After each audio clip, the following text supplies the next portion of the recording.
Mungkin aku nggak iso banyak cerita ya soal pekerjaanku ngapain, terus ngopo wae, dan aku nggak iso nge-video ning kantor. Dadi yo cerita sing liyane ya. Dino iki aku arep bukber ning sebuah masjid sing mengadakan event bukber tiap Senin dan Kamis. Aku nek pas dino Senin apa dino Kamis pas libur mesti aku poso yo aku melu event iki. Perlu dicatat yo poso. Mosok ora melu poso, melu event iki yo aneh wae menurutku.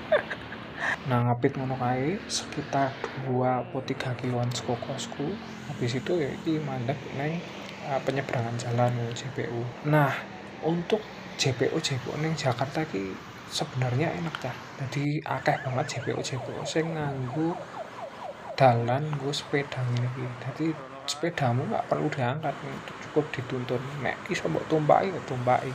Nah, pemandangan saka JPU ning ya kerasa kelihatan megah ya.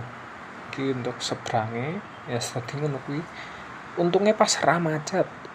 Dan iki sekitaran jam 3 ngono. Pokoke aku saka kos jam 3 jam 4 setengah 4 ngono lah. Jadi durung patek macet. Terus wis tekan parkiran gedunge. Mantep kan? Langsung tak parkirke sepedaku. Ki nek arep ndelok isian parkirane. Pokoke wombo pol. Nanti ono mobil-mobil. Ki ganti klambi, terus ya wis iki njuk munggah ning lantai yang kita inginkan ngono. Ki wis tekan lantai. Tak weruhi pemandangan saka atas. Ya wis ngono kuwi ndelok pemandangan